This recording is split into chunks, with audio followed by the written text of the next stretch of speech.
Hello বন্ধুরা, আজকে আমি রান্না করব দই মাছ। তার জন্য আমি মাছের মধ্যে একটু লবণ এবং হলুদ মিশিয়ে নিলাম, ভালো করে মাখিয়ে নিচ্ছি।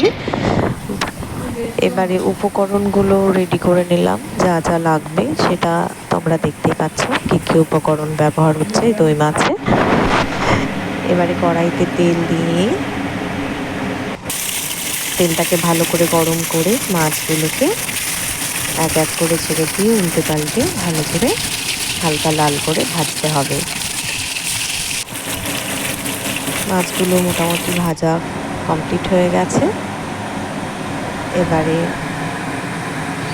কড়াইতে তেল দিয়ে আমি একটু ফোড়ন দিয়ে নেব। ফোড়নে গোটা জিরে, গরম মশলা, তেজপাতা, শুকনো লঙ্কা সব কিছু দিয়ে ভালোভাবে গরম করে কাঁচা পেঁয়াজ বাটা দিয়ে দেওয়া হলো। এবারে তার সাথে আদা বাটা, হলুদ গুঁড়ো, লাল লঙ্কা গুঁড়ো, জিরে গুঁড়ো, ধনে গুঁড়ো পরিমাণ মতো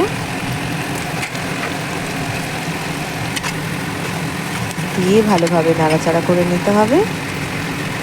তার সাথে পরিমাণ মতো লবণটাও দিয়ে দেওয়া হলো, কারণ লবণ থেকে একটু জলও ছাড়ে।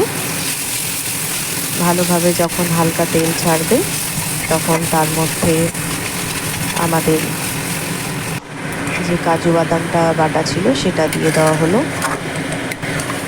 কাজু বাদামটা দিয়ে নেমে আঁচে করতে হবে, কারণ নিচে লেগে যাওয়ার একটা সম্ভাবনা থাকে। খুন্তি দিয়ে ভালোভাবে নাড়াচাড়া করতে হবে, নইলে নিচে লেগে যাবে এবং ভালোভাবে কষানো হবে না। ভালোভাবে কষিয়ে নিয়ে ফেটিয়ে রাখা টক দইটা দিয়ে দেওয়া হলো পরিমাণ মতন। টক দইয়ের পরিমাণটা কিন্তু খুব ইম্পর্টেন্ট, নাহলে স্বাদ এদিক ওদিক হয়ে যাবে। একটু যেহেতু টক দই দেওয়া হয়েছে, টেস্টটা ম্যানেজ করার জন্য একটু চিনিও দিয়ে দিয়েছিলাম। এবারে মাছগুলো দিয়ে গরম মশলা একটু দিতে হবে এবং সেটা একটু নাড়াচাড়া করে যাতে নিচে না লাগে সেদিকটা খেয়াল রাখতে হবে। মাঝে মাঝে একটু নিচের দিকে হালকা করে নেড়ে দিতে হবে যাতে নিচে না লেগে যায়। যেহেতু কাজু বাদাম আছে সেই জন্য লেগে যাওয়ার একটা সম্ভাবনা আছে।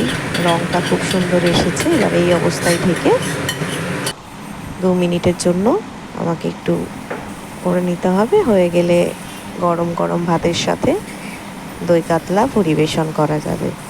এটা মাছ মাংস